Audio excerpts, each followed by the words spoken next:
Bonjour tout le monde, bienvenue à la parcelle ProGrain 2021. Je suis ici pour vous présenter une nouvelle variété dans la gamme Enlist E3, soit le Illico E3, 2725 unités thermiques ou 0,7 en maturité relative. Comme vous pouvez le constater, c'est un soya qui est moyennement buissonnant, moyennement court.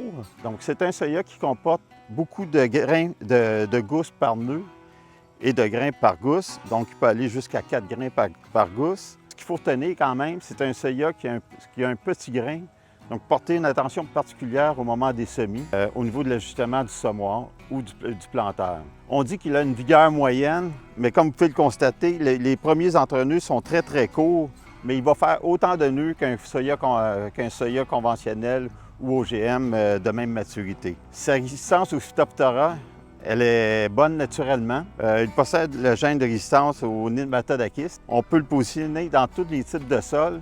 Par contre, faites attention dans les sols mal drainés. Portez une attention particulière dans ces conditions-là.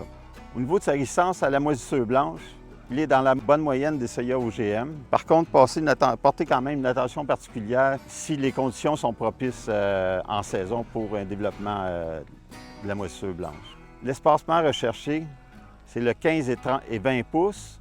Par contre, au 30 pouces, il va très bien faire. Le Illico E3 va venir en appui au Enyo E3 dans la même gamme de maturité. Par contre, au niveau du développement végétatif, il va être moins imposant. Et en fin de saison, vous allez être quand même capable de circuler plus facilement entre les rangs. Profitez des qualités agronomiques de ce soya en 2022, ainsi que des avantages technologiques que la technologie Enlist E3 peut vous apporter.